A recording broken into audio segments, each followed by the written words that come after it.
चलिए हम लोग स्टार्ट करते हैं। HCP हेक्सागोनल क्लोज पैकिंग बहुत इंपॉर्टेंट था, जैसे कि हमने एक क्लास लेके डिस्कस किया था।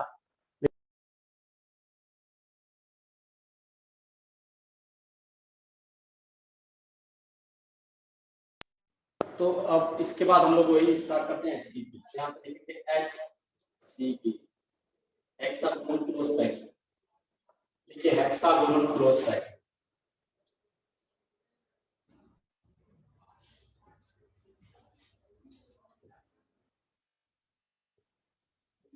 हेक्सागोनल क्लोज पैकिंग इसको बोलते हैं हम लोग HCP hexagonal close packing. HCP hexagonal close packing. चलिए अब इसमें क्या होता है, एक हेक्सागन हम बनाते हैं। देखिए कैसे कैसे इधर देखिए सारे लोग ध्यान से। एक HCP बनाएंगे हेक्सागोनल क्लोज पैकिंग। तो HCP हेक्सागन ऐसे बनता है बेटा, जैसे कि आपको पता है ये हेक्सागन ऐसे बनता है, ध्यान से। और इसी के सीध में एक इसी तरह से नीचे भी रहेगा ऐसे, अगर समझ लो बिल्कुल ऐसे ही रहेगा।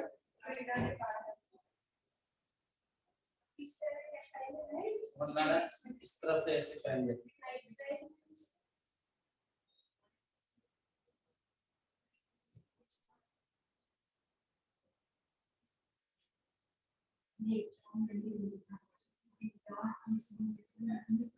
चलो भाई, तो इस तरह से आपका हेक्सागन बनेगा। चलिए हेक्सागन को मिलाते हैं। जो आउटर का सरफेस है आउटर वाले से मिलाएंगे, मतलब इस वाले का इस वाले से मिलाएंगे। आउटर वाले का बाहर वाले से, और अंदर वाले का कहां से मिलाएंगे, अंदर से मिलाएंगे। और अंदर वाले का कहां से मिलाएंगे,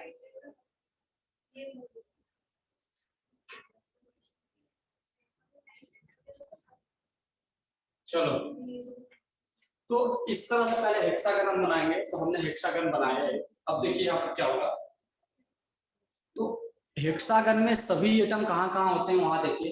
हेक्सागन में जो एटम प्रेजेंट होंगे सभी कॉर्नर पर होते हैं, यानी एक यहाँ एक यहाँ एक यहाँ एक यहाँ और एक यहाँ। इसी तरह से एक यहाँ होगा, एक यहाँ हेक्सागन का एटम होगा। थोड़ा सा इसको अच्छे से लाइन में मिला के बनाया है।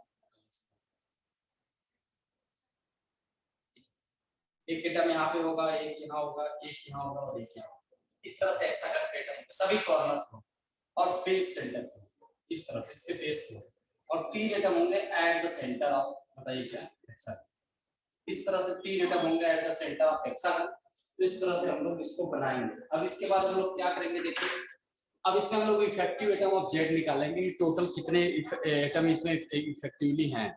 आ गया समझ में, दिखाई दे रहा है सबको? ठीक है, इसको बनाइए फटाफट। मेरा एक क्वेश्चन था। हाँ सर हम जो बनाते हैं बेबी सेल हेक्सागोनल वगैरह, सर हम बनाते क्यों? हाँ बोलो क्या हुआ। जैसे बेबी सेल हम लोग स्टडी कर रहे हैं और उन्हें बना रहे हैं, तो हमको कर क्यों रहे हैं? अच्छा इसका इसका क्यों पढ़ रहे हैं ये पूछ रहे हो? यस।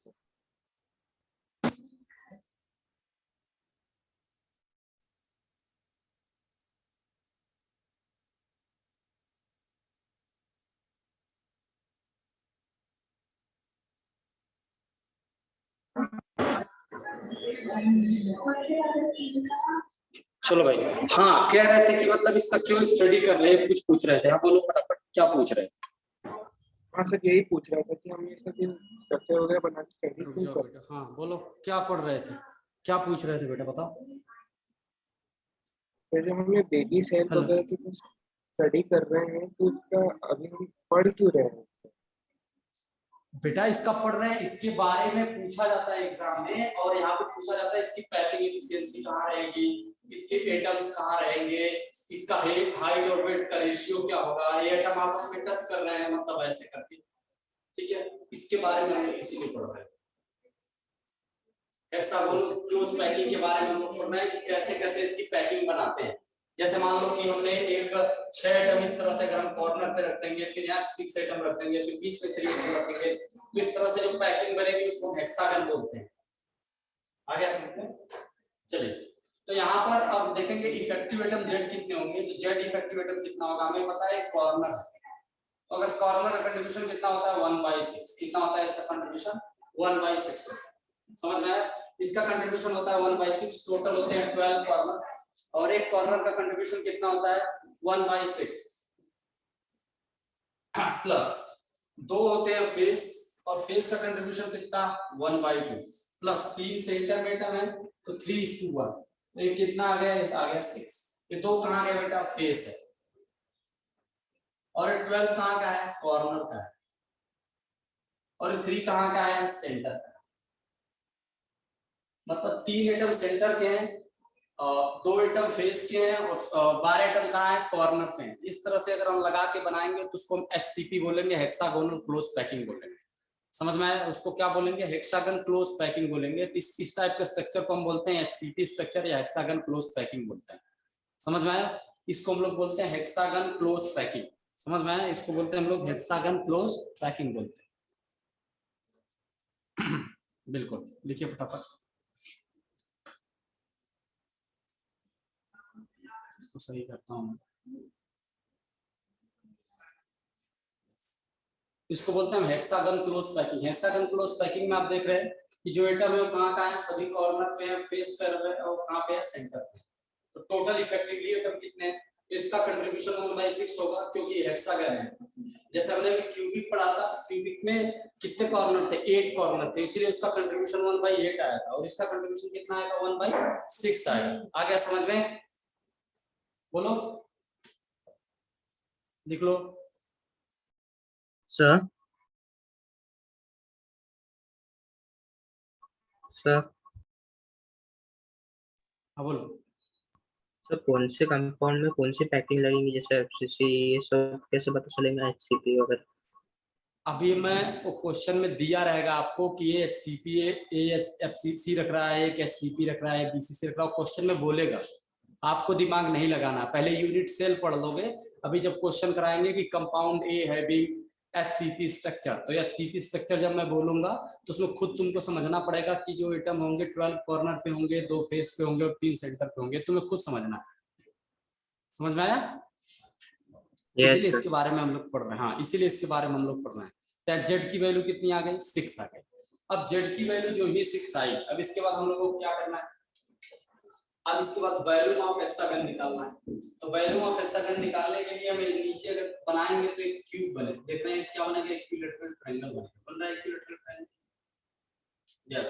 ये क्या बन रहा है बताइए, इक्विलैटरल ट्रायंगल बन रहा है। क्या यहाँ इक्विलैटरल ट्रायंगल, कितने इक्विलैटरल ट्रायंगल बन रहे हैं, 6 इक्विलैटरल ट्रायंगल नीचे बन रहा है। देखो कैसे, 1 2 3 4 5 6 इक्विलैटरल ट्रायंगल बन रहे हैं। तो 6 इक्विलैटरल ट्रायंगल जो बन रहे हैं, यस। अगर मैं इसको ऐसे बोलूं कि हमारे पास 6 इक्विलैटरल ट्रायंगल है, तो एरिया क्या हो जाएगा, एक इक्विलैटरल ट्रायंगल का एरिया होता है √3:4 अंडर, यहाँ पे एक इक्विलैटरल ट्रायंगल का एरिया होता है कितना, √3/4 × a²। 6 इक्विलैटरल ट्रायंगल का एरिया हो जाएगा, ये क्या हो जाएगा, एरिया हो जाएगा। आगे क्या समझ में, ये एरिया ऑफ हेक्सागन हो जाएगा। क्या हो जाएगा, area of hexagon, area of hexagon. समझ में आया? तो एरिया ऑफ हेक्सागन कितना हो जाएगा, 6 × √3/4 × a²। ये क्या है, ये है बेटा आपका एज लेंथ, और आपको पता है एज लेंथ आपस में दोनों टच कर रहे हैं, यानी यही आपका एज लेंथ, और ये दोनों एटम आपस में टच कर रहे हैं, यानी ए बराबर हो जाएगा आपका 2r, क्योंकि ये दोनों आपस में टच कर रहे हैं, यानी ये भी इसको टच कर रहा है और ये भी इसको टच कर रहा है, ये भी कर रहा है टच, ये भी कर रहा है टच, ये भी कर रहा है टच, ये भी कर रहा है, और ये तीनों भी इसको टच कर रहे हैं, यानी ये जो सेंटर पे हो ये भी तीनों आपस में क्या कर रहे हैं, इसको टच कर रहे हैं। तो इसका अगर कोऑर्डिनेशन नंबर देखा जाए तो 6 नंबर ये हो गया, 3 ये हो गया और 3 ऊपर वाले कितने हो जाएंगे कोऑर्डिनेशन नंबर, क्या हो जाएंगे इसकी कोऑर्डिनेशन नंबर कितने होंगे बताइए। इसका कोऑर्डिनेशन नंबर हो जाएगा बेटा 12। कैसे 12, 12 को 3 पार्ट में मैं डिवाइड कर रहा हूँ, 4 + 4 + 4। A4 क्या है, A4 क्या है और A4 क्या है, कैसे बताएंगे, देखिए। तो मैं बोलूंगा एक 4 जो है क्या बताइए, सॉरी एक 6 है, सॉरी एक 6 है, एक 3 है, एक 3, इस तरह से। ये 6 क्या है बेटा, कॉर्नर है। ये क्या है, लोअर है, लोअर सेंटर। और ये 3 क्या है, अपर सेंटर। अपर सेंटर का मतलब बहुत, जैसे कि हमने क्या किया, बहुत बड़े क्यूब में से, बहुत बड़े हेक्सागन में से एक छोटा सा हेक्सागन हमने निकाला है। तो इस तरह से जो नीचे होगा वैसे ऊपर भी होगा। इस एटम को कितने लोग टच कर रहे होंगे, इस एटम को 12 लोग टच कर रहे होंगे। इसका कोऑर्डिनेशन नंबर कितना बताइए, 3। तो इसमें कोऑर्डिनेशन नंबर इसका कोऑर्डिनेशन नंबर 12। और 12 को कितने पार्ट में हमने डिवाइड कर दिया, तो सर 12 को हमने 3 पार्ट में डिवाइड किया है। किस में, 12 + 6 + 3। समझ में आया, 6 + 3 + 3। 6 कहाँ है, कॉर्नर वाले, 3 कहाँ है, लोअर का, और 3 कहाँ के, अपर के। एक चीज इस चैप्टर में मैं आपको बता रहा हूँ, इस चैप्टर के क्वेश्चन आसानी से हो जाते हैं। 2 तरह से होते हैं। एक जो एक पार्ट में पढ़ा रहा हूँ, एक सबसे टफ पार्ट माना जाता है पूरे मतलब इसमें सॉलिड स्टेट में सबसे टफ पार्ट, ठीक है। तो इसको 2 तरीके से कर सकते हैं, या तो आप इसके फार्मूला जो डिराइव अभी करेंगे उसको याद कर लो, या तो इसको समझ लो। अगर याद है तो भी काम हो जाता है। तो ये टफ होता है थोड़ा सा हेक्सागन की पैटर्न। अब बात, एक बच्चे ने मुझसे कल पूछा था इसके पहले वाले में, सर हमको हेक्सागन का हाइट तो पता है, क्योंकि हेक्सागन का हाइट हमको दिया ही नहीं है ना, ये बस इतना दिया है कि ये जो बीच वाला एटम है, मतलब ये जो बीच में स्पेस बना है, ये वाला जो बीच में स्पेस बन रहा है, ये वाला देखिए, इस बीच में जो स्पेस है उसको ये वाला सेंटर टच कर रहा है, ये वाला सेंटर कर रहा है। मतलब यहाँ पर अगर मैं नंबरिंग कर दूं, कहाँ पे नंबरिंग कर रहा हूँ, यहाँ पे 1 नंबर, 2 नंबर और 3 नंबर। इस 3 नंबर को कौन टच कर रहा है, तो 1 नंबर, 2 नंबर, 3 नंबर। इस 3 नंबर के बीच में कौन है, अगर मैं इसको 4 नंबर दे दूं, 4 नंबर बॉल इसके बीच में जस्ट ऊपर, और ये 5 नंबर बॉल इसके नीचे आ जाएगा। इस तरह से, मतलब इस तरह से 3 बॉल रख रहे हो, 1 बॉल ऊपर और 1 बॉल नीचे, इस तरह से। तो तीनों आपके इस तरह से टच कर रहे हैं। तो इसको अगर मैं बताऊं कि सर कोऑर्डिनेशन नंबर इसका 12 हो गया, जेड की वैल्यू 6 आ गई, और यहाँ पर आपको ये बताना है इसकी हाइट में क्या रिलेशन, मतलब हाइट क्या होगी। हाइट तो दिया नहीं, हमने हाइट को सी माना, हाइट को यहाँ एच नहीं मानते, हाइट को यहाँ सी मानते हैं। क्या मानते हैं, सी। तो अगर पूरी हाइट सी है तो आधी हाइट क्या होगी, तो बेटा आधी हाइट होगी c/2, यानी पूरी हाइट तो सी है, तो यहाँ तक की हाइट क्या होगी, यहाँ से यहाँ तक की हाइट होगी c/2। यस, यहाँ से यहाँ तक की हाइट होगी c/2। तो c/2 की हाइट होगी, कैसे होगी देखिए,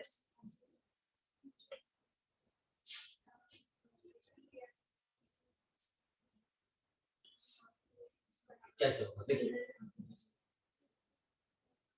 अब क्या है कि यहाँ पर मैं अगर इसको बाहर निकालूंगा इस तरह से बनेगा कुछ, ये इक्विलेटरल ट्रायंगल है। यस, अच्छा इक्विलेटरल ट्रायंगल है, बिल्कुल सब यस समझ रहे हैं इक्विलेटरल। तो इक्विलेटरल ट्रायंगल का सेंटर यहाँ कहीं होगा बेटा, हाँ सेंटर यहाँ पर।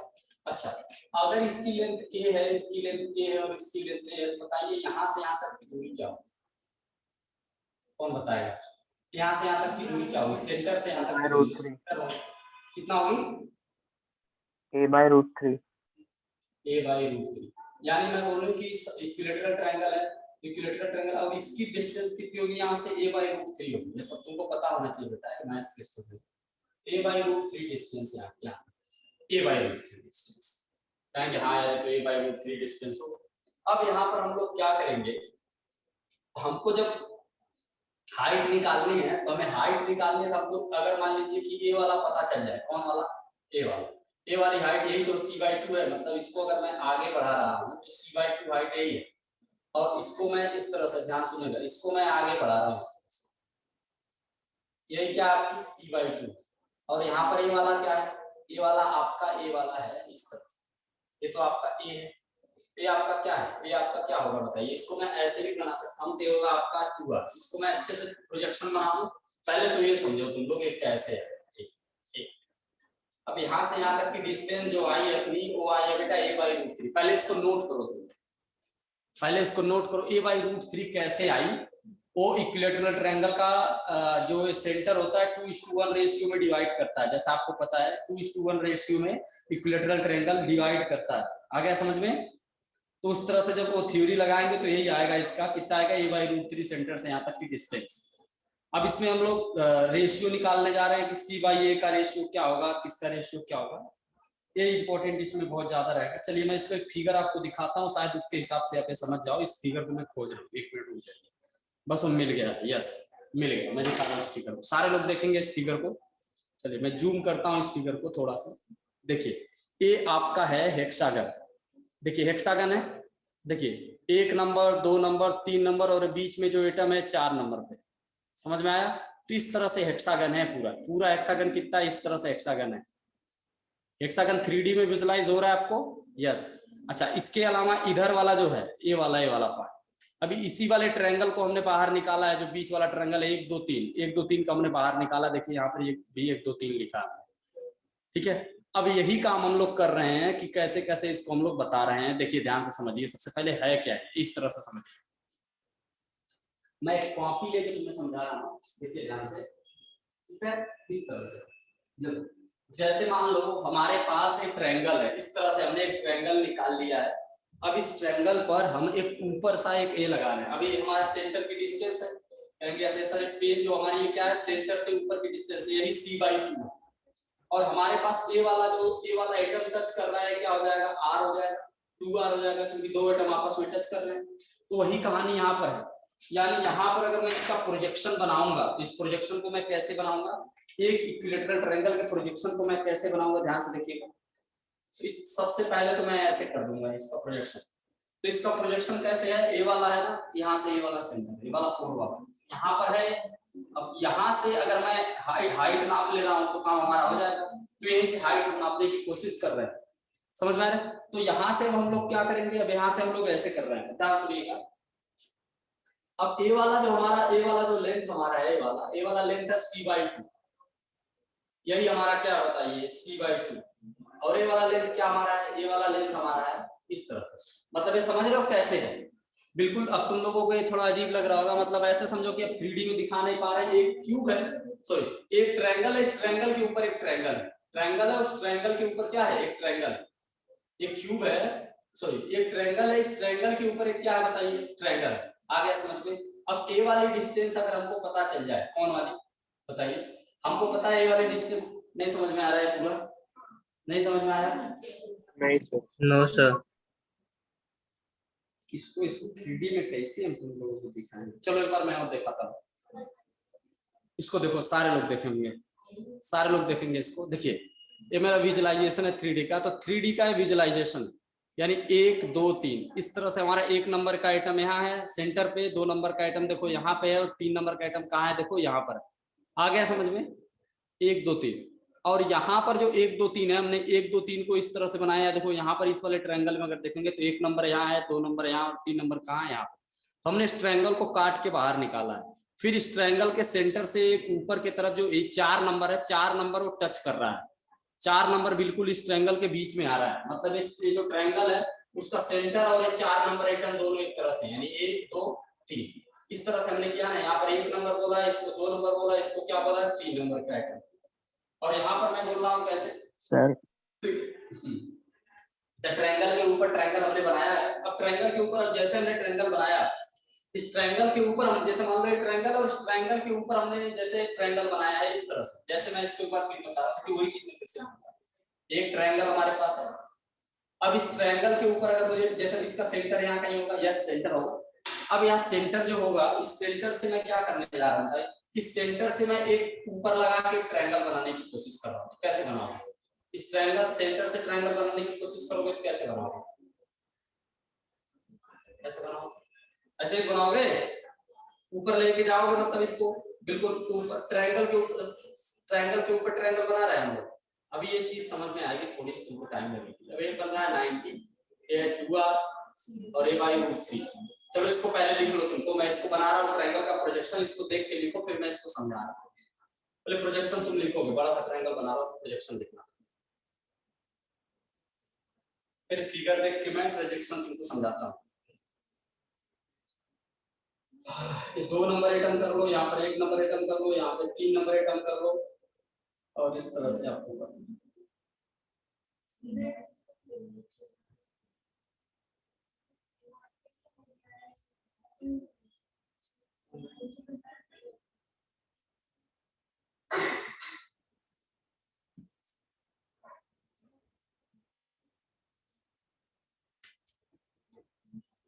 चलो इसको बना लो, इस प्रोजेक्शन को, फिर मैं समझा रहा हूं कैसे कैसे हुआ। अभी इसका एक कंक्लूजन रिजल्ट निकलेगा। बस 2 ही चीज इसमें, इस चैप्टर में 2 ही चीज टफ होती है, एक लिमिटिंग रेडियस टफ होता है, और एक दोनों चीज बहुत टफ होती है। दोनों चीज बहुत टफ होती है, दोनों को समझाने में दिक्कत होती है, क्योंकि 3D में पूरा चलता है। वैसे हेक्सागन पे 1 2 3 कहाँ पर है? मैं इसको करने जा रहा हूँ, परेशान मत हो।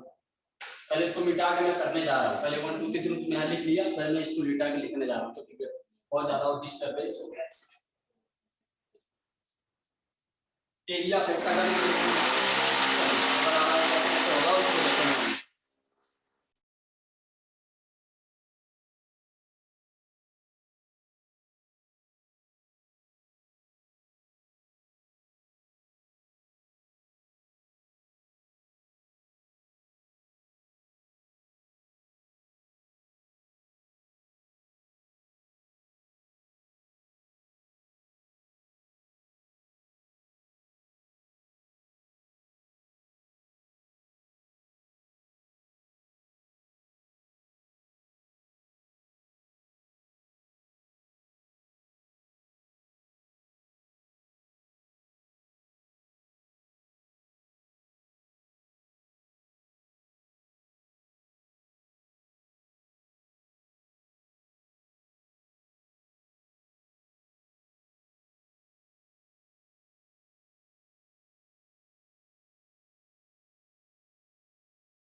चलो अब लिख लो, सारे लोगों को मैंने बाहर कर दिया, डिस्टर्बेंस खत्म।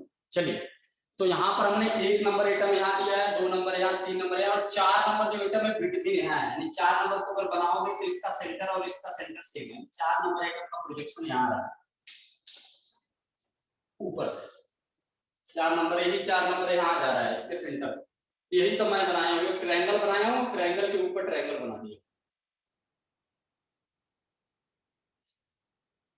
ट्रायंगल के ऊपर ट्रायंगल बना दिया।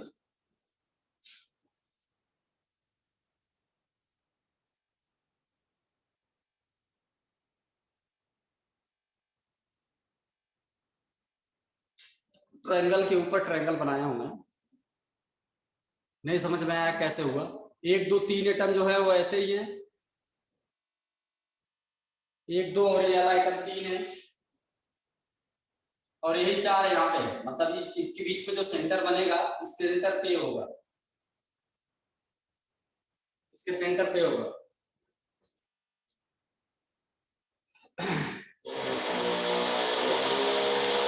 सेंटर पे होगा,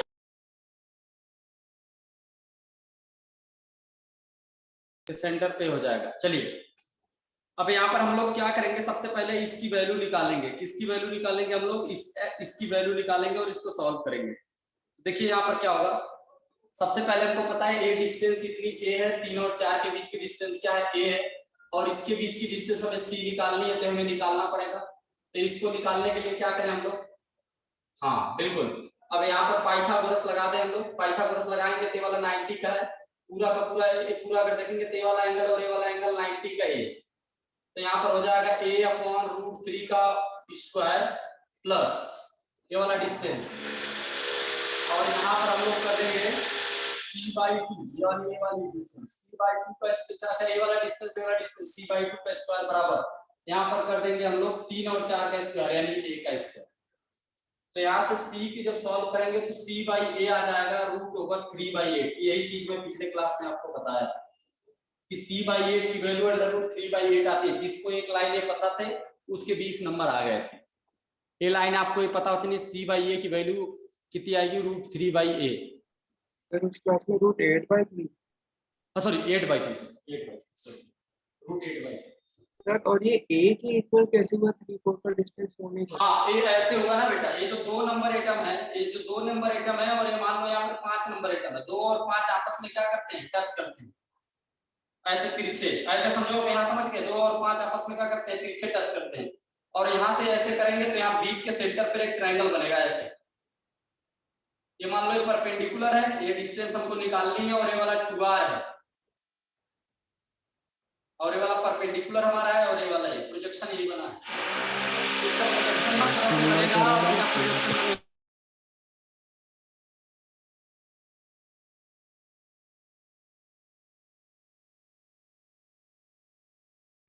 चलो तो यहाँ पर एक प्रोजेक्शन इसका क्या है बताइए। तो इस तरह से इसका होगा, इस तरह से जो ट्रायंगल बन रहा है इस तरह से 5 और 2 आपस में टच करेंगे। ये 2 नंबर था ना, ये 2 नंबर था, तो 5 और 2 आपस में टच करेंगे। मैं इसका फिगर आपको एक ग्रुप पे भेज दूंगा, फिगर है, शायद एक दिन भेजा भी था ना मैंने, फिगर भेजा था क्या? Yes sir. हाँ, उस फिगर से ही आप बढ़िया से नोट करके डायग्राम बनाना और समझना। उस फिगर को मैंने इसलिए 3 दिन पहले भेज दिया था। उस फिगर को अच्छे से तुम लोग समझ के और उससे तुम लोगों को करना विजुलाइज। वो ज्यादा 3D में है तो समझ में आएगा, बिल्कुल गारंटी है समझ में आएगा। नहीं तो मैं ऑफलाइन आऊंगा तो समझाऊंगा, उसकी दिक्कत मत लेना। बस आपको कुल मिला जुला के याद रखना है कि अभी पिछले क्लास में बच्चे ने पूछा था सर जो हाइट और इसका, हमको हाइट तो हेक्सागन का पता है बेटा, हमें हाइट नहीं पता, हमको बस इतना पता है कि ये दोनों एक दूसरे को तिरछे टच करते हैं, तिरछा टच करते हैं ऐसे। मतलब ये 2 वाला आइटम और जो यहाँ आइटम है वो टच कर रहे हैं ऐसे। हमको ये वाला टच करना, हमको ये कंडीशन पता है और हमको हाइट निकालनी है, तो हमें पाइथागोरस को लगाना पड़ेगा। तो पाइथागोरस क्या होता है बताइए? Base into perpendicular into hypotenuse. तो इस तरह से हाइपोटेन्यूज यहाँ पर क्या है 4 होती है। तो उसका बढ़िया से फिगर हमने दिया है, उससे देख के आप समझ सकते हैं इसको, प्रोजेक्शन है। तो इसमें देखो 2 टाइप के बच्चे होते हैं, एक होते हैं जब तक समझ में नहीं आएगी नींद नहीं लगेगा, और दूसरे होते हैं मतलब ये कि चलो ठीक है यार सी बाई ए की वैल्यू √8/3 आई, कैसे आई उसको नहीं पता। तो अगर इतना भी आपको अगर पता है कि सी बाई ए की वैल्यू √8/3 होती है तो भी सारे क्वेश्चन हो जाएंगे, कहीं कोई दिक्कत नहीं होगी, ठीक, कोई भी प्रॉब्लम नहीं होगी, प्रूफ आपसे कभी भी नहीं पूछेगा। समझ में आया? तो आपको सी बाई ए की वैल्यू √8/3 कैसे आया, तो मैंने बता दिया आपको कि ये वाला देखिए, ये वाला परपेंडिकुलर है अपना, ये वाला सेंटर और ये वाला आपस में क्या है परपेंडिकुलर है। देखिए ये वाला आपस में परपेंडिकुलर है और ये वाला हमको लेंथ पता है, और ये वाला लेंथ हमारा कितना होता है, ये वाला लेंथ हमारा a/√3 है, पता है कि नहीं? ये वाला लेंथ हमारा a/√3 है, ये तो हमको पता ही होता है। और इस तरह से इसका लेंथ क्या होता है, इसका लेंथ 2r है, तो इसका दिस का स्क्वायर प्लस दिस का स्क्वायर बराबर दिस का स्क्वायर। तो यहाँ से सी बाई ए की वैल्यू √8 बाई कितनी आ गई, √8/3 आ गई। तो आपको पता, देखो यहाँ पर ट्रायंगल हमने बनाया ना फिगर में, अच्छे से इसका स्क्रीनशॉट ले लो। एक ट्रायंगल हमने बनाया है ना, ये वाला बिल्कुल इसी तरह से ट्रायंगल अंदर बन रही है, और यहाँ पर इसका स्क्वायर प्लस इसका स्क्वायर बराबर इसका। आप समझ रहे हो कौन सा परपेंडिकुलर है कौन सा क्या है?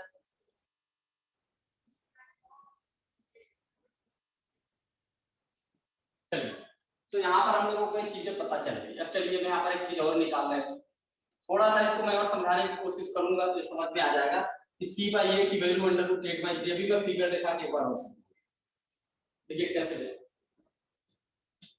अब यहाँ पर एक चीज मैं आपको बता दूं कि पैकिंग एफिशिएंसी का फार्मूला क्या होगा। पैकिंग एफिशिएंसी का फार्मूला क्या होगा,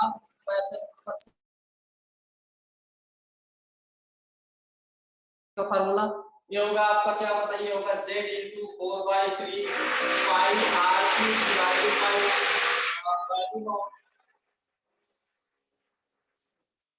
value of hexagon. Value of क्या बताइए हेक्सागन, तो z * 4/3 पाई r³ और वैल्यू ऑफ क्या बताइए हेक्सागन।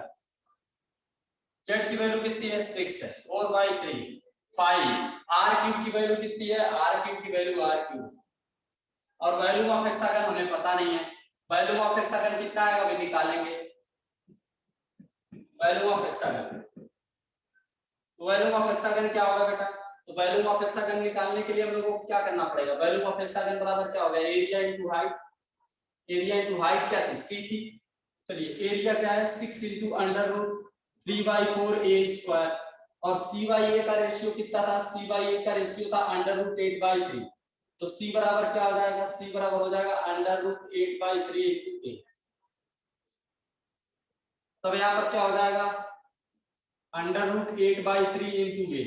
अब यहाँ पर वैल्यू आ जाएगा, तो वैल्यू में यहाँ पर सॉल्व करेंगे तो कितना जाएगा, यहाँ पर आ जाएगा आपका, और 6 * √3 से √3 कट जाएगा, √3 से √3 कट जाएगा तो 6/4, और यहाँ पर आ जाएगा √8a³। अब यहाँ पर a बराबर क्या रख देंगे, a बराबर 2r रख देंगे, a बराबर क्या रख देंगे 2r। ठीक है।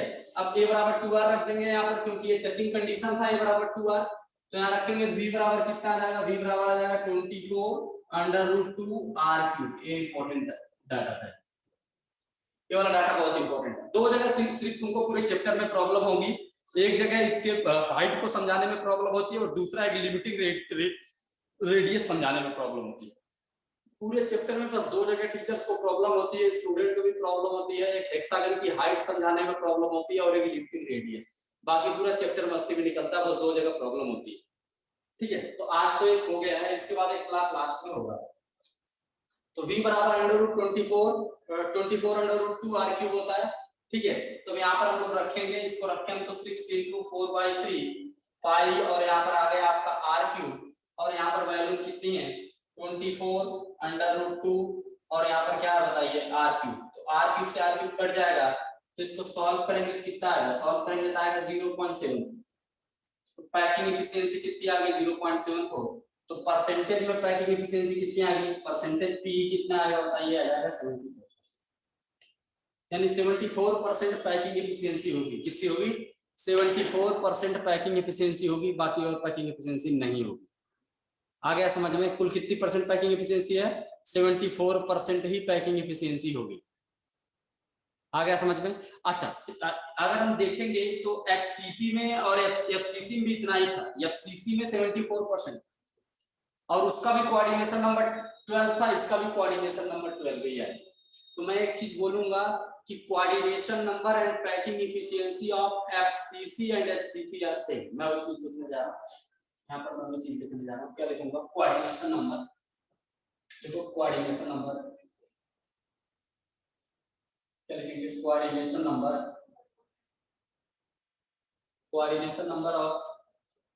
Number and packing efficiency HCP and FCC are same.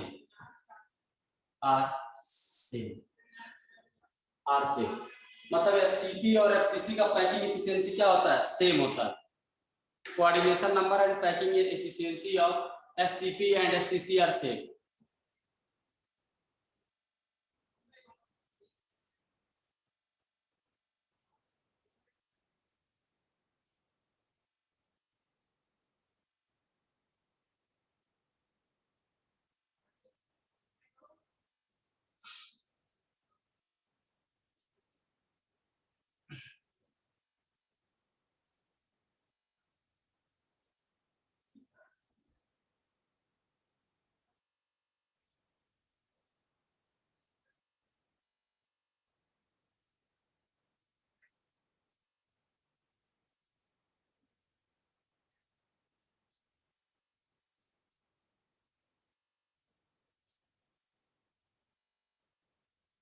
दोनों का पैकिंग एफिशिएंसी और कोऑर्डिनेशन नंबर क्या होता है, सेम होता है। इसके c/a की वैल्यू √8/3 होती है। अगर ये सारी चीजें आपको पता है तो फिर आगे आप क्वेश्चन कर पाओगे। इसका जो एक चीज इसमें प्रॉब्लम होती है, इसमें इफेक्टिव नंबर ऑफ एटम कितने होते हैं, इफेक्टिव नंबर ऑफ एटम इसमें 6 होते हैं, और जबकि एफसीसी में कितने होते थे, 4 होते थे। दोनों में फर्क बस यही है और कहीं भी कोई फर्क नहीं है। तो अपने को इस बात का ध्यान रखना, जैसे मैंने आपको बताया अभी कि एक इक्विलेटरल ट्रायंगल बनेगा इस तरह से। अब इस इक्विलेटरल ट्रायंगल का यहाँ से सेंटर की डिस्टेंस क्या होगी, ये वाली डिस्टेंस और ये वाली डिस्टेंस। अगर इसको मैं ऊपर बढ़ाऊंगा ऐसे करके तो एक इस तरह से इक्विलेटरल एक ऊपर वाली ट्रायंगल बनेगी। दो ट्रायंगल यहाँ पे हमें बनाना है, तो इस तरह से हमारी एक ट्रायंगल ऊपर की साइड बनेगी और यहाँ से ये वाली दूरी जो होगी यही तो हमारी ए है, और यहाँ से इसकी दूरी मैंने बता दिया a/√3 आएगी, समझे, a/√3 आएगी। और इस तरह से इसको हम लोग करके इसको सॉल्व कर सकते हैं, तो आ जाता है पूरा। इसको एक बार सॉल्व करने की तुम लोग कोशिश करना अपने पास, ठीक है, नहीं आएगा तो फिर हम बताएंगे। चलिए, तो यहाँ पर c/a की, अब यहाँ पर कुछ चीजें मैं बता रहा हूँ एचसीपी से। अब एचसीपी और एक स्ट्रक्चर आता है आपका एफसीसी। अच्छा, एफसीसी को हम लोग सीसीपी भी बोलते हैं, क्यूबिक क्लोज पैकिंग।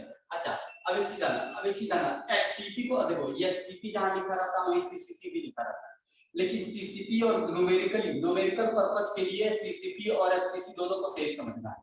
समझ में आया? अच्छा, और यहाँ पर एचसीपी कुछ अलग है, न्यूमेरिकल पर्पस दोनों सेम है। यहाँ पर अगर मैं पैकिंग एफिशिएंसी बोलूं तो यहाँ पर 74% है, और यहाँ पर पैकिंग एफिशिएंसी कितनी है, यहाँ पर भी पैकिंग एफिशिएंसी 74%। यहाँ पर अगर देखा जाए पैकिंग एफिशिएंसी 74, यहाँ पर कोऑर्डिनेशन नंबर कितना है 12 है, यहाँ भी कोऑर्डिनेशन नंबर कितना है 12 है। अच्छा, अब कोऑर्डिनेशन नंबर समझ गए, पैकिंग एफिशिएंसी समझ गए, कोऑर्डिनेशन नंबर समझ गए, पैकिंग एफिशिएंसी समझ गए, और क्या मैं बताऊं? अच्छा ध्यान सुनिएगा, अब एक कोऑर्डिनेशन नंबर हो गया, पैकिंग एफिशिएंसी हो गया। इसके अलावा अगर मैं इसमें पैटर्न की बात करूं, पैटर्न तो इसमें जो एससीपी में पैटर्न होगा बेटा एबीएबी टाइप का पैटर्न होगा, और एफसीसी में जो पैटर्न होगा एबीसी एबीसी टाइप का पैटर्न होगा, एबीसी एबीसी टाइप का पैटर्न होगा। समझ में आया? जो पैटर्न रिपीट होगा, अभी मैं बता दूंगा क्या। अच्छा, तो पैकिंग एफिशिएंसी हो गया, कोऑर्डिनेशन नंबर हो गया, और बताइए क्या होता है इसमें? अगर रेडियस की बात करें तो रेडियस जो होता है इसमें क्या होता है? इसमें रेडियस होता है a/2 एससीपी में, और इसमें क्या होता है एफसीसी में फेस सेंटर में होता है a/2। ठीक है, अब इसमें अगर इफेक्टिव एटम जेड की बात की जाए, इसमें जेड कितने होते हैं? तो एससीपी में जेड 6 होते हैं और इसमें जेड 4 होते हैं। तो ये सब इसमें दोनों में बेसिक डिफरेंस है, ये सब चीजें थी, इनको अच्छे से नोट करेंगे। अच्छा, ये पैटर्न मैंने बताया था क्या? एबीएबी क्या होता है, एबीसी एबीसी क्या होता है, बताया था क्या? Yes sir. एबीएबी बताया। अच्छा, एबीएबी बताया था। देखिए क्या होता है मैं बताऊं, जैसे मान लो हम लोगों ने इस तरह से पैटर्न बनाया, ये आपका क्या है मान लीजिए ए, अब मान लीजिए मैं बी बनाने जा रहा हूँ। बी पैटर्न अगर इसी के पैरेलल बना दूंगा तो ये हो जाएगा, जहां पे जगह खाली वहां पे मैं इस तरह से, तो मैं इस तरह से बना रहा हूं। तो यहाँ पर देख रहे हो इसके सीध में एलिमेंट रहे, जहां पे गैप था वहां पे आया है, तो जहां जहां गैप है मैंने वहां वहां एलिमेंट बनाया, तो जहां जहां गैप था वहां हमने एलिमेंट बनाया है, तो जहां जहां गैप था वहां वहां एलिमेंट बनाएंगे। तो यहाँ पर क्या हो जाएगा, ये ए टाइप का है तो क्या हो जाएगा बी टाइप। अब मान लीजिए हमको अगर सी टाइप का बनाना है, तो सी टाइप का बनाना है तो हमको इस गैप को भरना पड़ेगा। तो किस टाइप का गैप है? सी टाइप का गैप। ठीक है, अब यहाँ पर दूसरा यहाँ पर क्या है, यहाँ पर जैसे मान लीजिए ए हो गया, फिर यहाँ पर ए, फिर यहाँ पे, फिर यहाँ पे, फिर यहाँ पे,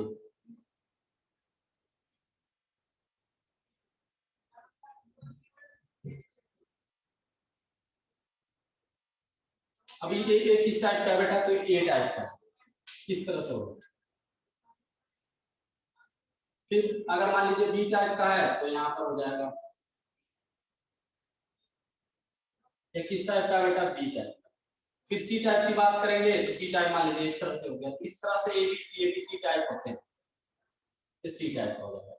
एक ये हुआ, एक भी हुआ, इस तरह से, मतलब जो पैटर्न होगा वो अलग होगा, इसको हम एबीसी टाइप का पैटर्न बोलेंगे, जिसमें पैकिंग एफिशिएंसी सबसे ज्यादा होगी, रेगुलर पैकिंग होनी चाहिए इस तरह से। अब ऐसे पूछेगा कौन सी पैकिंग इसमें सही है, जैसे मान लो एबीसी आ गया, फिर बी एसी आ गया, तो पैकिंग सही नहीं है, मतलब ऐसा होना चाहिए पैटर्न रिपीट करना चाहिए, एबीसी एबीसी एबीसी, या एबी है तो एबी एबी चाहिए। सबसे ज्यादा अच्छा पैकिंग किसमें होगी? एबीसी एबीसी में होगी। समझ में आया? तो इस तरह से आपको ध्यान रखना है कि एबीसी पैकिंग क्या होती है, सभी क्रॉस एक दूसरे को काटते चले जाते हैं। अगर एबीसी डी टाइप का होता तो एक क्रॉस इसको काट देता, लेकिन एबीसी में तीनों क्रॉस एक दूसरे को काटते नजर आएंगे। समझ में आया? जैसे ये वाला जो क्रॉस बन रहा था यहाँ पे, ये वाला एक दूसरे को क्या करते नजर आ रहा है? तो काटते हुए नजर आ रहा है।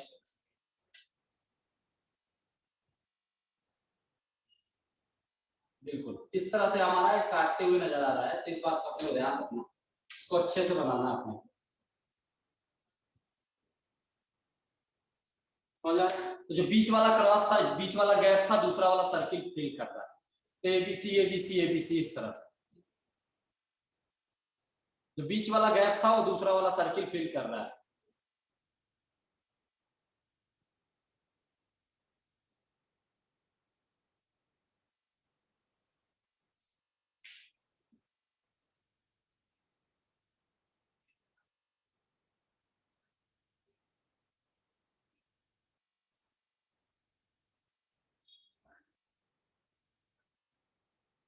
तो एबीसी एबीसी टाइप का गैप ही होता है। अब एबीएबी टाइप का क्या होता है, ए टाइप का क्या होता है, थोड़ा सा नीचे देख लेते हैं। जैसे मान लीजिए हम बात करें ए इस टाइप, मान लीजिए हमारे पास, अब मैं दूसरा क्वेश्चन है, ऊपर वाले क्वेश्चन का नीचे वाले से कोई संबंध नहीं। चलिए जैसे मान लीजिए ए टाइप का, अब हमको दूसरा भी ए टाइप का बनाना हो तो इसी के ऑर्डर में बनाएंगे, बिल्कुल जैसे ए था वैसे ही ये भी बनाएंगे। फिर किस टाइप का होगा बेटा, ये ए टाइप का होगा। समझ में आ रही बात? तो ए टाइप की पैकिंग अच्छी नहीं मानी जाती है। सबसे अच्छा पैकिंग कौन होता है, एबीसी एबीसी एबीसी। सबसे बेटर पैक ऐसे पूछेगा कौन सा इसमें पैकिंग एफिशिएंसी सही नहीं है, और ऑप्शन क्या देगा ऐसे, ए बी सी, ए सी, फिर देगा ए बी सी, ए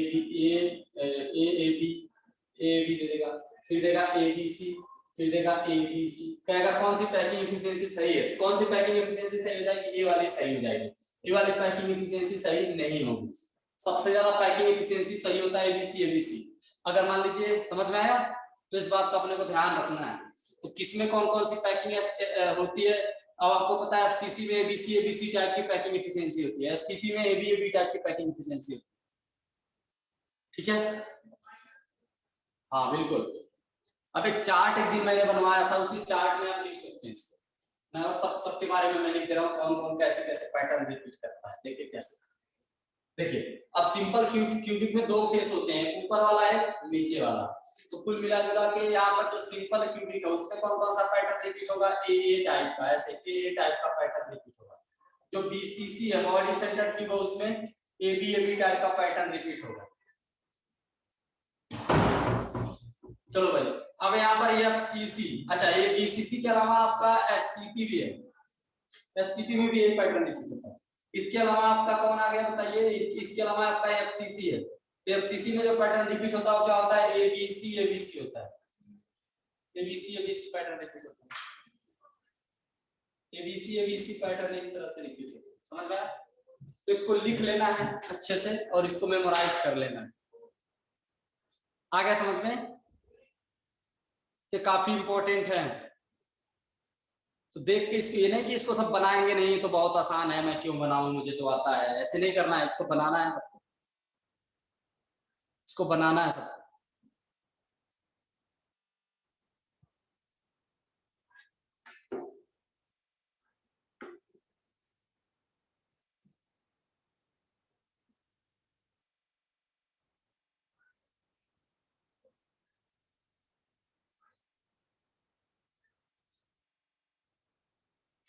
चलिए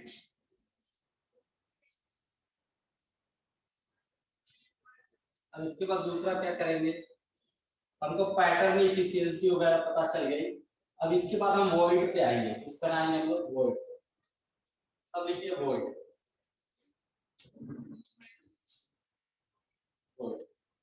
अब वॉइड कितने टाइप के होते हैं, वॉइड को मिला जुला के 3 टाइप के होते हैं जो हमको पढ़ने हैं। वॉइड कितने टाइप के पढ़ने हैं हमको, 3 टाइप के। सबसे पहले क्या पढ़ना है, ट्रायंगुलर वॉइड, ट्रायंगुलर वॉइड। उसके बाद क्या पढ़ना है, टेट्राहेड्रल वॉइड्स।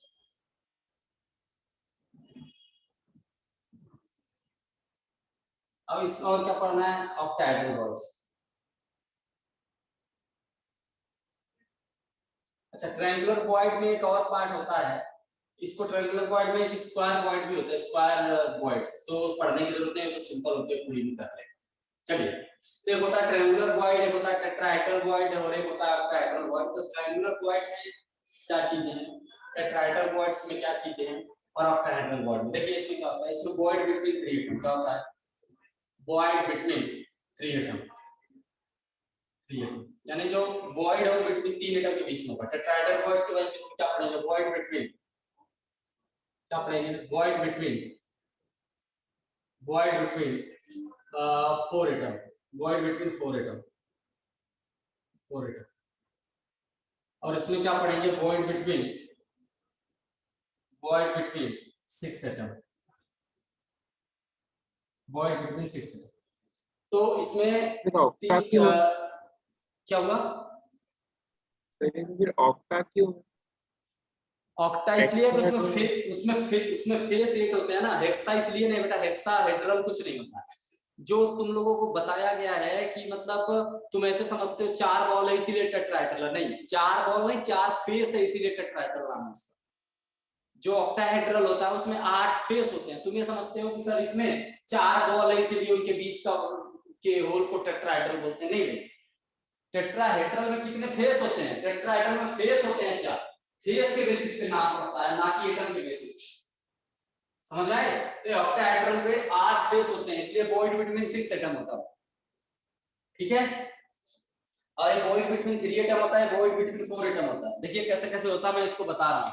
देखिए सारे लोग, अब ट्रायंगुलर वॉइड में इस तरह से 3 एटम बनेंगे, और इस तरह से तीसरा एटम इस तरह से बनेगा, और बीच में गैप हो जाएगा, होगा ना?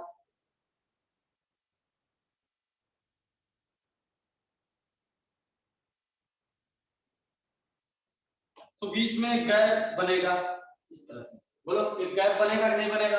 यस बनेगा। अब इस गैप को हम लोग, जो 3 बॉल आप रखते हो तो गैप बनता है नहीं बनता है? यस, इसी वॉइड को हम लोग बोलते हैं ट्रायंगुलर वॉइड। अच्छा, अब टेट्राहेड्रल वॉइड्स क्या होता है? टेट्राहेड्रल वॉइड्स भी कुछ ज्यादा विशेष नहीं होता है। देखिए क्या होता है, मैं बता रहा हूं।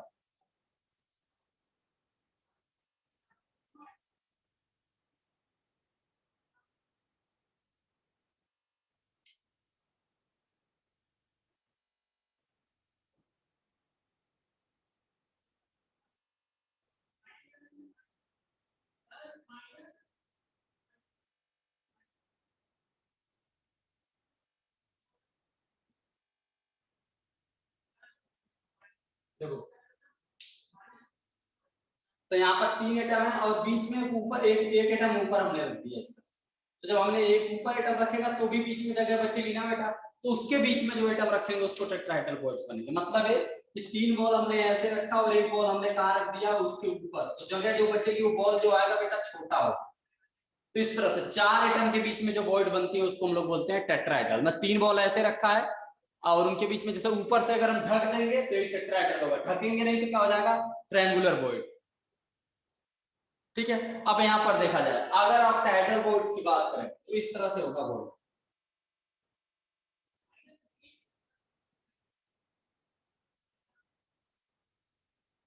बढ़िया से बनाते हैं।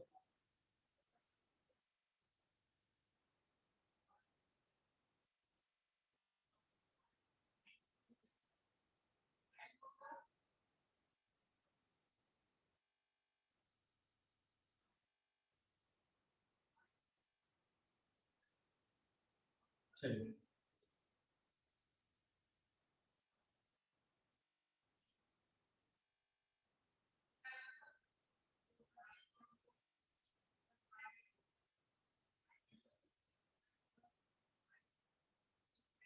चलो अब क्या होगा यहाँ पे, इस तरह से। अब एक बॉल ऊपर होगा और एक बॉल कहाँ होगा बताइए? नीचे। बेटा 6 बॉल हो जाएंगे ना, एक बॉल ऊपर होगा और एक बॉल कहाँ होगा? नीचे होगा। इस तरह से मैं इसको बना के दिखा रहा हूं। एक बॉल ऊपर है और एक बॉल कहाँ है? नीचे। देखो इस तरह से बॉल दिखाई नहीं दे रहा है, मतलब एक नीचे है, रेड कलर से बना। तो जैसा हमने 4 बॉल इस तरह से रखा और एक बॉल नीचे और एक बॉल ऊपर, आ गया समझ में? तो 6 बॉल होगा, और बीच में जो वॉइड बन रही है उसको हम लोग क्या बोलेंगे? इसको हम लोग बोलेंगे, इस वाले वॉइड को हम लोग बोलेंगे क्या? Octahedral voids. ये वाली वॉइड जो है क्या है बताइए? Octahedral void. क्या है? Octahedral voids. आ गया समझ में? तो ऑक्टाहेड्रल वॉइड्स बिटवीन 6 एटम बनते हैं। तो 6 एटम इस तरह से दिखा गया। भाई जरूरी नहीं है कि 6 एटम एग्जाम में भी इस तरह से दिखाए, एग्जाम में कुछ इस तरह से भी दिखा देते हैं। 3 एटम इधर कर देते हैं पीछे, ऐसे करके बनाते हैं, मतलब तुमको कुल मिला जुला के एटम गिनना है। तो वॉइड कितने बीच में बन रहा है? यहाँ पर वॉइड कितने एटम के बीच में बन रहा है? 3 एटम के बीच में, इसलिए इसका नाम क्या है? Triangular voids. अब यहाँ पर वॉइड कितने एटम के बीच में बन रहा है? यहाँ पर वॉइड बन रहा है 4 एटम के बीच में, इसलिए इसका नाम होता है टेट्राहेड्रल वॉइड्स। इसमें वॉइड 6 एटम के बीच में बन रहा है, इसलिए इसका नाम है ऑक्टाहेड्रल वॉइड्स। आया समझ में? कहेंगे हाँ सर हमको समझ में आया। अच्छा, अब तीनों में क्या क्या है भाई? अब देखिए अब कैसे कैसे इसको हम लोग करते हैं। अच्छा, एक स्क्वायर वॉइड भी होता है जिसको मैं पढ़ा चुका हूँ। चलिए, तो मैं The ट्रायंगुलर वॉइड के बारे octahedral में। void between 6 atom. हाँ, ऑक्टाहेड्रल वॉइड्स बिटवीन 6 एटम होता है ना, लिखा तो हूं मैं बेटा यहाँ पे 6 एटम है ना। Octahedral void between 6 atom. Octahedral voids between कितना बताइए? 6 एटम। आ गया समझ में?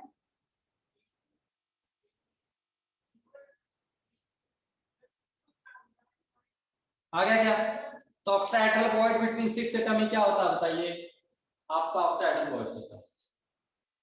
अब देखो इसको मैं कैसे कैसे बता रहा हूँ।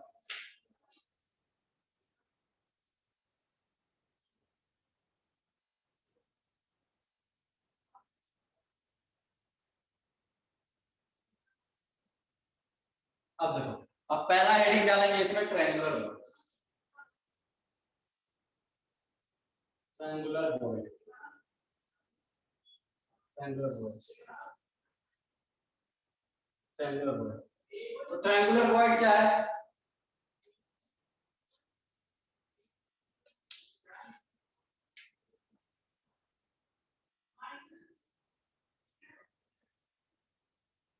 ट्रायंगुलर वॉइड,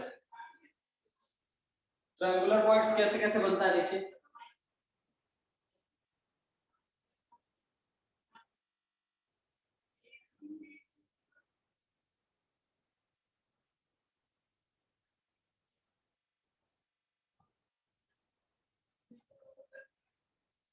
अब देखिए यहाँ पर इस तरह से हमारे पास वॉइड जो बनता है, बीच में एक होगा सर्किल, बीच में थोड़ा सा बड़ा बनाते हैं ताकि समझाने में अच्छा लगे।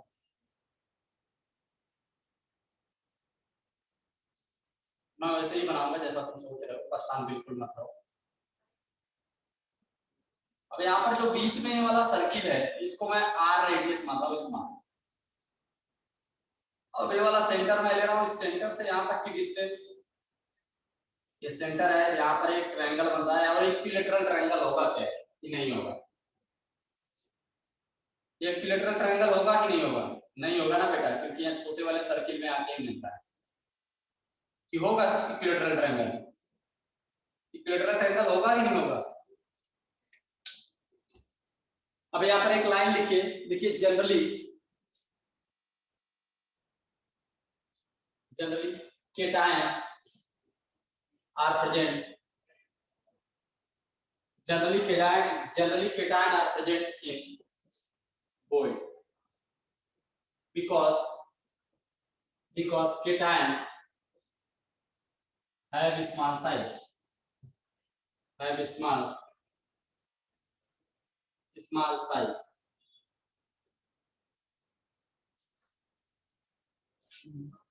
Generally cation are present in void because cations have small size. इसलिए केटायन, क्योंकि केटायन क्या होता है, स्मॉल साइज का होता है।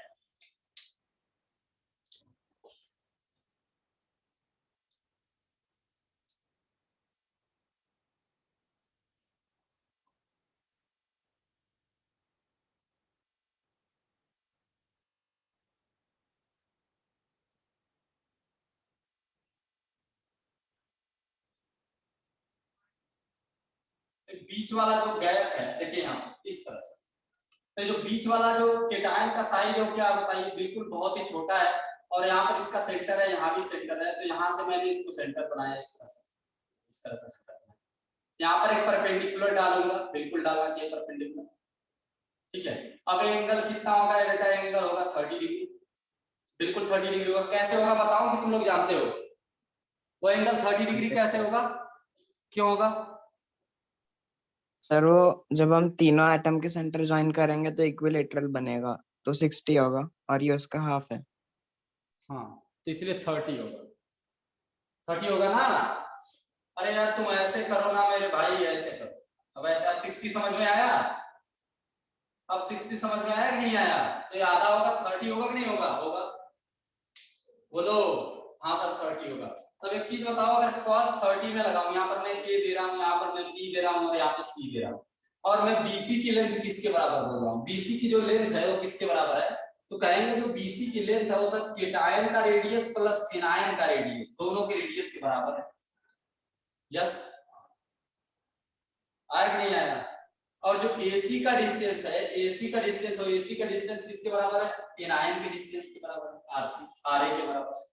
या मैं इसको ऐसे भी लिख सकता हूँ, RC माने R प्लस और RA मतलब R माइनस, यानी केटायन और एनायन, और यहाँ पर RA मतलब R माइनस।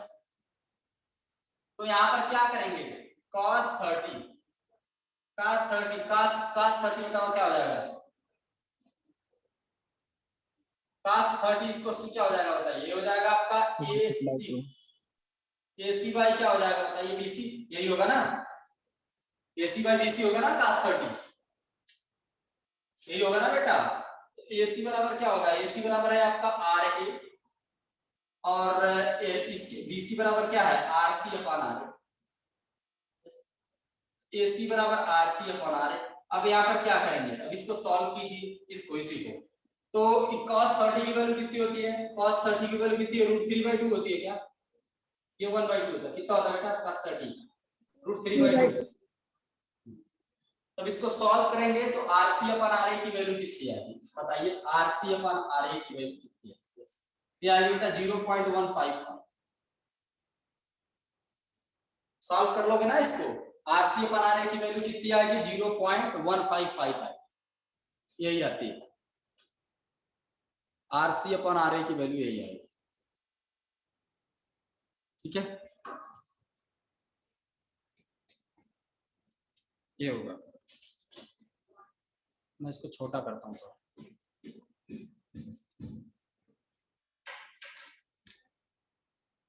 तो ये कैटायन इधर प्रेजेंट है तो उसका वो कैसे आया उधर?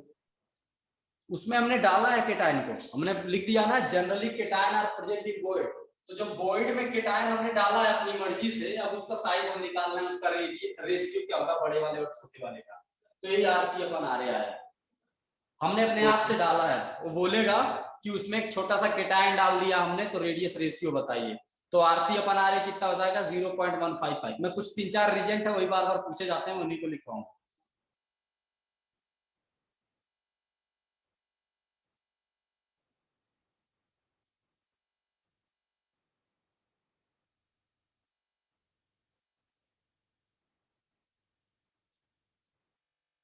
चलो भाई, तो यहाँ पर RC/RA ट्रायंगुलर वॉइड में आ गया केटायन और एनायन का रेशियो। अब क्वेश्चन क्या आता है, क्वेश्चन ये आता है फाइंड द, देखिए find the radius of, find the radius of cation, find the radius of cation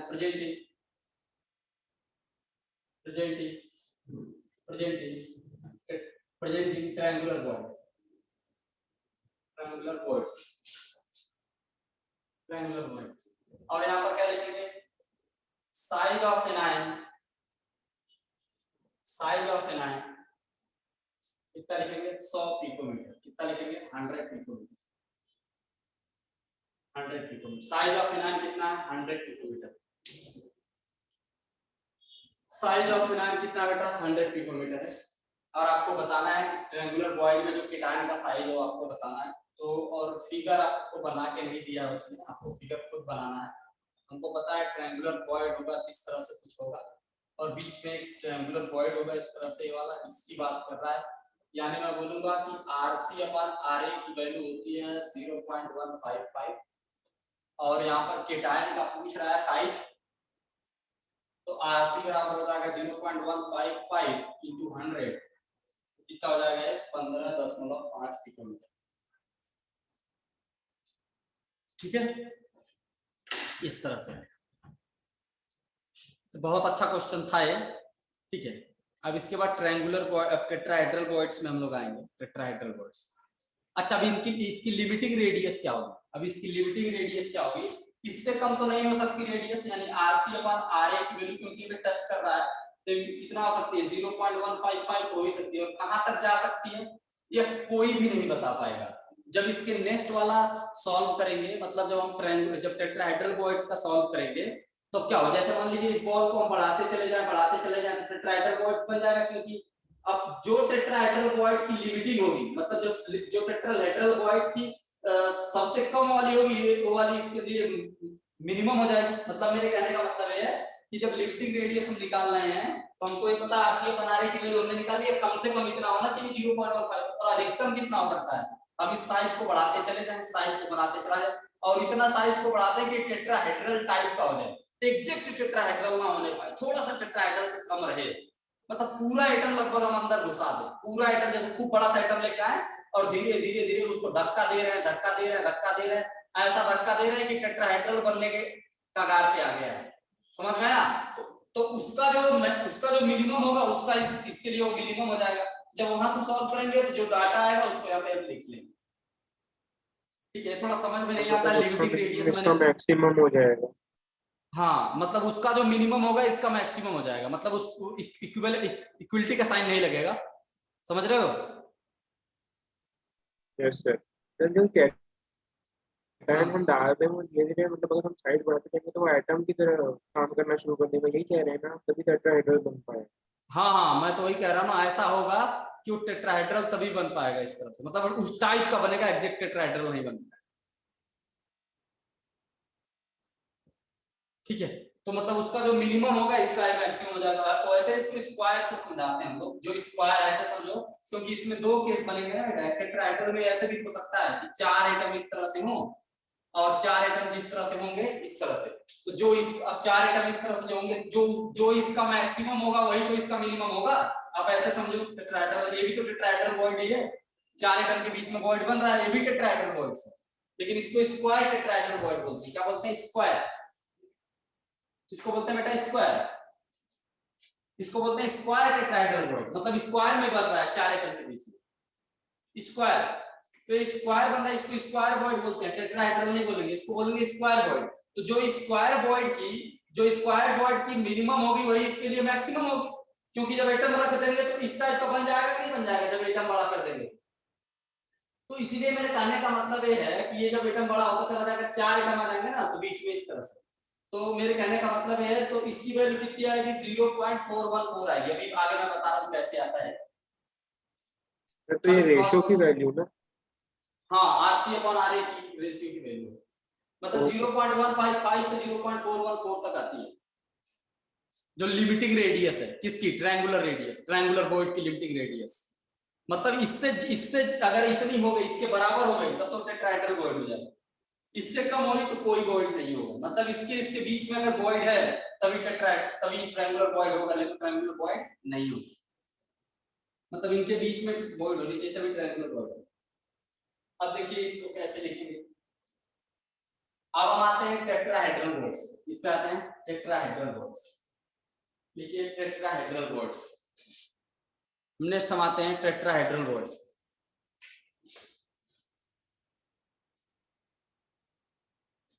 tetrahedral voids, तो टेट्राहेड्रल वॉइड्स कैसे करेंगे टेट्राहेड्रल वॉइड्स को? देखिए इधर टेट्राहेड्रल वॉइड्स को कैसे समझेंगे। टेट्राहेड्रल वॉइड जैसे मैंने आपको बताया कि टेट्राहेड्रल वॉइड्स में कुल कितने एटम होंगे? 4 एटम के बीच में जो वॉइड बनेगी उसको टेट्राहेड्रल वॉइड्स बोलेंगे। अच्छा, अब कैसे उसका रेडियस निकालते हैं? उसको निकालते हैं with the help of FCC. मतलब एफसीसी जो होगा, फेस सेंटर्ड क्यूब होगा, उसमें टेट्राहेड्रल वॉइड्स बनता है, और कहां बनता है उसको हम लोग देख लेंगे। उसके बाद हम टेट्राहेड्रल वॉइड का केटायन और आयन का रेडियस रेशियो निकालेंगे। देखिए कैसे बेटा मैं बता रहा हूं। जैसे मान लो हमने एक एफसीसी स्ट्रक्चर बनाया, अब बात आती है सर बीसीसी क्यों नहीं बना रहे? एफसीसी से समझाना आसान है, इसलिए एफसीसी बना रहा है, और उसमें ही वॉइड होगा। सिर्फ अपने सिलेबस में सिर्फ एफसीसी का वॉइड ही पढ़ना है। चलिए, तो यहाँ पर हम लोगों को क्या करना है? इस तरह से बनाना है। यस, अब देखिए अब क्या करेंगे। अब यहाँ पर हम लोग क्या करेंगे? इस तरह से। अब हम लोगों को पता है फेस सेंटर्ड क्यूबिक में क्या है बताइए? एक एटम में है, एक एटम इस तरह से, बहुत सारे एटम से सारे फेस बने, पहले इसको मिटा कर अच्छे से बना। तो इस तरह से इसके फेस पर एटम होगा कि नहीं होगा? यस सर होगा, एक फेस पर एटम होगा। यस। अच्छा, एक बैक वाले साइड में एटम होगा कि नहीं होगा? यस होगा, होगा ना?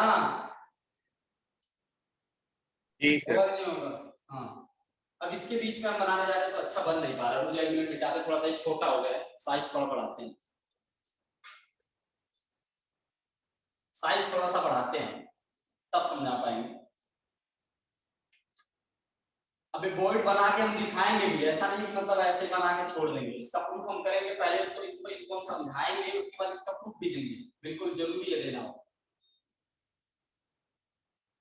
अब देखिए कैसे मैं बता रहा हूँ, वैसे वैसे ध्यान से सुनिए। अब देखो ध्यान से, जैसे मान लो ये अपना ट्रायंगुलर, जैसे मान लो ये अपना क्या है, एक अपना बॉडी डायगोनल है, बॉडी डायगोनल है ना ये तो? अरे बोलो यार, बॉडी डायगोनल है कि नहीं है ना? यस ये आपका बॉडी डायगोनल है। यस, तो यहाँ पर कॉर्नर पर तो एटम होते ही हैं, फेस में भी होते हैं। चलिए, तो एक टेट्राहेड्रल वॉइड से यहाँ होगा और एक टेट्राहेड्रल वॉइड से यहाँ होगा। कैसे होगा मैं बता रहा हूँ। और एक बॉडी का सेंटर है, तो सेंटर पॉइंट है सी, यानी एक बॉडी डायगोनल पे कितने होंगे? 2 टेट्राहेड्रल वॉइड्स होंगे, यानी एक टेट्राहेड्रल वॉइड्स यहाँ होगा और एक टीबीज का मतलब होता है बेटा टेट्राहेड्रल वॉइड्स, टेट्राहेड्रल वॉइड। एक टीबी यहाँ पे और एक टीबी कहाँ है? यानी एक टेट्राहेड्रल बॉन्ड्स यहाँ और एक टेट्राहेड्रल बॉन्ड्स कहाँ है, यहाँ। आ गया समझ में? तो एक बॉडी डायगोनल पे 2 टेट्राहेड्रल बॉन्ड्स होते हैं एफसीसी में। कैसे कैसे होते हैं मैं बता रहा हूं।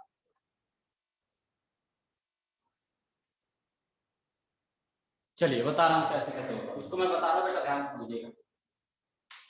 कैसे कैसे होगा मैं उसको समझाने की कोशिश कर रहा हूं, बिल्कुल आप समझिएगा कैसे कैसे हो रहा है, मैं समझा रहा हूं। लिख लीजिए यहाँ पर 2 होगा, कैसे होगा उसको मैं यहाँ पे समझा रहा हूं। यानी लिखो 1 बॉडी डायगोनल है, लिखो 1 बॉडी डायगोनल है, लिखो 1 बॉडी डायगोनल है 2 टेट्राहेड्रल बॉन्ड्स। 1 बॉडी डायगोनल है, 1 बॉडी डायगोनल है 2 टेट्राहेड्रल बॉन्ड्स। 1 बॉडी डायगोनल है 2 tetrahedral bonds in FCC. In FCC यानी एफसीसी में एक बॉडी डायगोनल 2 टेट्राहेड्रल बॉन्ड्स रखेंगे। देखिए कैसे, क्योंकि सारे एटम तो फेस पे प्रेजेंट होते हैं, तो जाहिर सी बात है फेस पर तो कोई बॉन्ड बनेगी ही नहीं। जो बनेगी कहाँ बनेगी, ट्रायंगुलर उस पे बनेगी, ट्रायंगुलर करंट। जो भी बॉन्ड बनेगी सारी सारी कहाँ बनेगी, इस तरह से। चलिए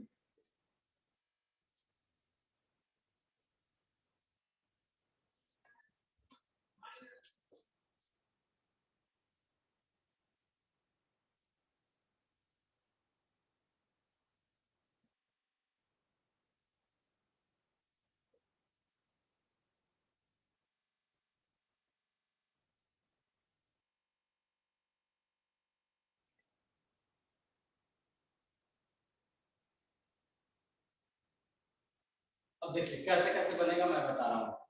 थोड़ा सा इसको ऊपर बनाना पड़ेगा, मुझे पहले बना लेने देना, उसके बाद तुम लोग बनाना।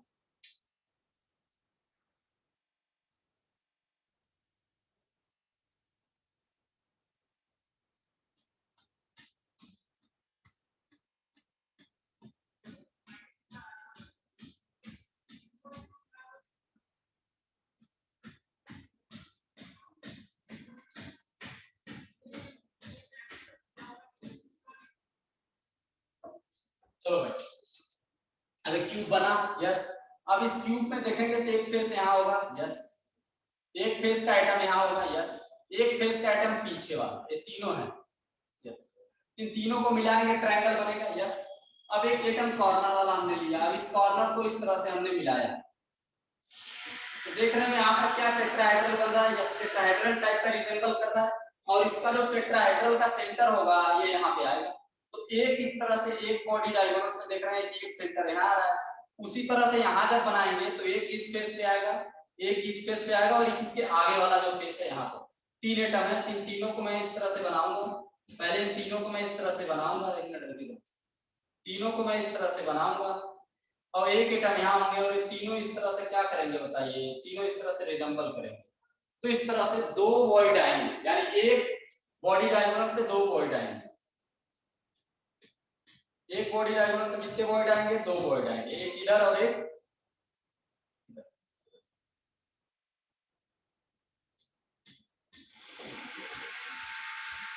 अब देखिए 2 वॉइड आएंगे, एक यहाँ पर वॉइड है और एक कहाँ पे है, यहाँ पे। अब ध्यान से सुनना, अगर मैं इसकी बात करूं तो ए वाली और ए वाली डिस्टेंस कितनी होगी, बोलेंगे ए वाली और ए वाली डिस्टेंस है √3/4, √3 है, यस।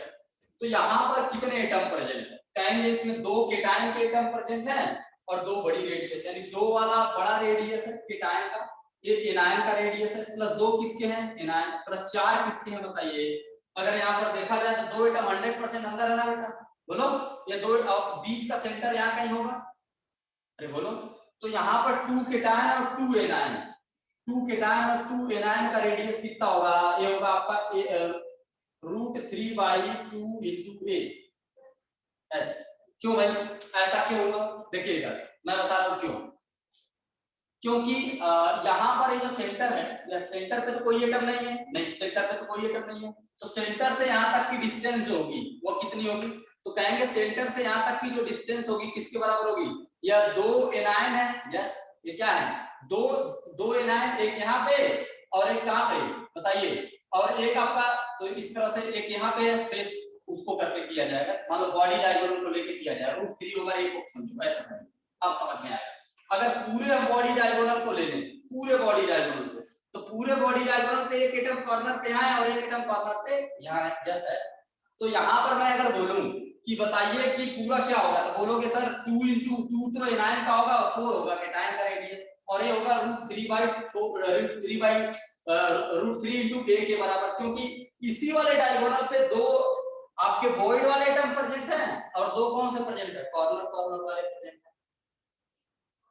यानी इस वाले जो ये वाला आपका बॉडी डायगोनल होगा, इस बॉडी डायगोनल पे क्या क्या प्रेजेंट है, इस बॉडी डायगोनल पे आपका एक वॉइड प्रेजेंट है और एक क्या प्रेजेंट है बताइए, और एक आपका इस तरह से दो एटम प्रेजेंट, तो इस तरह से लिख सकते हैं। अब मैं बोलूं इतनी डिस्टेंस कितनी होगी, तो इसकी इतनी डिस्टेंस कितनी होगी 1/4a 1/4a 1/4a और 1/4a, तो क्या होगा, मैं बोलूंगा डिस्टेंस बिटवीन, कहेंगे डिस्टेंस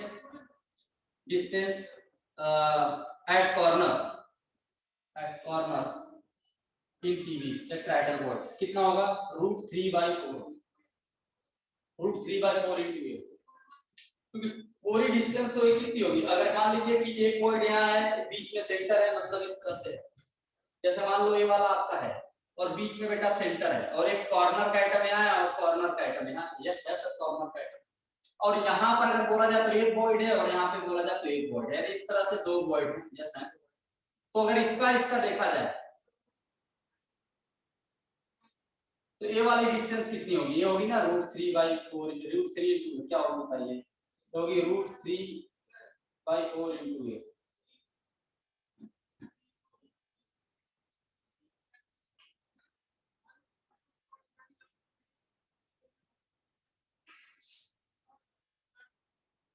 √3/4 into a हो जाएगा, √3/4 into a।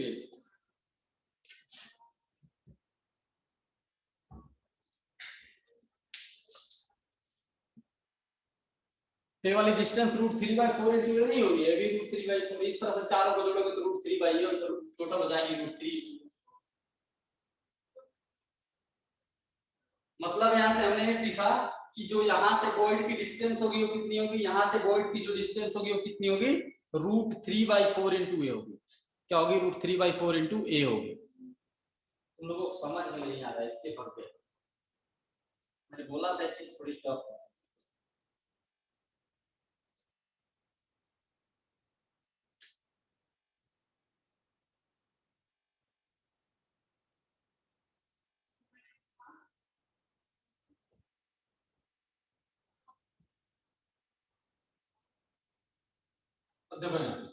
अब इस तरह से बॉडी डायगोनल है ना बेटा, ये बॉडी डायगोनल, यस, इस बॉडी डायगोनल पे एक पॉइंट यहाँ होगी और एक पॉइंट यहाँ होगी, मतलब बिल्कुल इस तरह से, यहाँ से कितने डिस्टेंस पे होगी, यहाँ से √3/4 √3a/4 डिस्टेंस, कितने डिस्टेंस पे, समझे।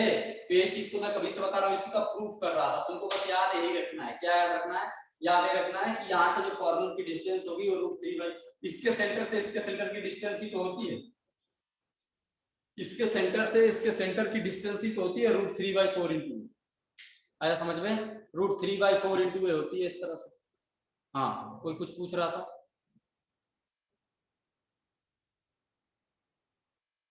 बताओ भाई एनवे, थोड़ा इसको बताओ टेट्राहेड्रल बॉड्स की पोजीशन कहाँ कहाँ है,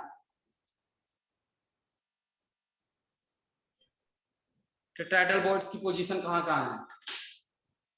सर एक बॉडी डायगोनल पे दो जगह पे टेट्राहेड्रल वॉइड्स,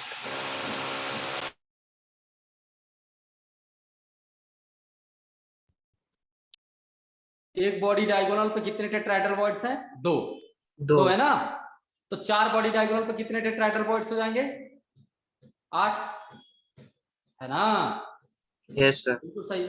हाँ तो लिखिए टोटल 8 टेट्राहेड्रल बॉड्स, लिखिए total 8 tetrahedral बॉड्स, total 8 tetrahedral voids present in, total 8 tetrahedral voids present in, total 8 tetrahedral voids present in दो बॉडी डायगोनल होंगे ना, अरे बेटा 4 बॉडी डायगोनल होते हैं यार, कहाँ तुम जी रहे हो, 4 बॉडी डायगोनल होते हैं भाई, एक यहाँ 2 यहाँ दिख रहे हैं इस तरह से, एक यहाँ पे दिखेगा 3 और एक कौन सा छूट गया, एक ये छूट गया और एक कौन सा छूट गया, ये वाला छूट गया, सॉरी टोटल 4 बॉडी डायगोनल होते हैं ना बेटा, Yes. तो टोटल 4 बॉडी डायगोनल है, total 4 body diagonal, total tetrahedral bodies कितने हो जाएंगे 8। अरे बोलो, तो यहाँ पर जो टीवीज की संख्या होती है, टीवीज की संख्या यानी टेट्राहेड्रल बॉडीज की संख्या जो होती है 2 × z के बराबर होती है। लिख लो, ये बहुत इंपॉर्टेंट है। z क्या होता है? Effective number, effective number of atom, यानी जितने इफेक्टिव नंबर ऑफ एटम होते हैं उसकी दुगनी होती है आपकी क्या टेट्राहेड्रल बॉडीज। जैसे एफसीसी के केस में, ये एफसीसी में कितने टेट्राहेड्रल बॉडीज होते हैं? कहोगे 8, तो इफेक्टिव नंबर कितने होते हैं एफसीसी में? 4 होते हैं बेटा, तो 4 दूनी 8, देखो आगे। तो total TVs, number of TVs कितने होते हैं? 2 × z के बराबर होते हैं। किसके बराबर होते हैं? 2 × z के बराबर होते हैं। अब इसके बारे में फिर से हम लोग रिकॉल करेंगे नेक्स्ट क्लास में, हम टेट्राहेड्रल बॉडीज को फिर से रिकॉल करेंगे, अच्छे से रिकॉल करेंगे, क्योंकि मुझे लगा है तुमको समझ में नहीं आया। बस 2 ही चीज इसमें टफ है, एक ये टफ है टेट्राहेड्रल बॉडीज, ऑक्टाहेड्रल बॉडीज और एचसीपी की डिस्टेंस, ये 3 चीजें टफ है, बाकी और सभी चीजें तो आसान ही है।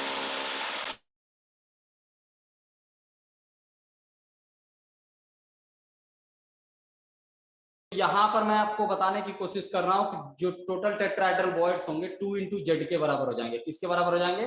2 × z के बराबर हो जाएंगे। बस इतना ही लिखेंगे, आप बोल देना हमको टेट्राहेड्रल बॉडीज चल रहा था, टेट्राहेड्रल बॉडीज को फिर से हमको रिकॉल करना पड़ेगा, तभी काम चल पाएगा, क्योंकि बच्चे आधे चले गए, थोड़ा डिस्टर्बेंस थे।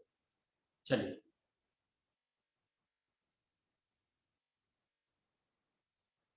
चलिए आज के लिए इतना ही रहेगा।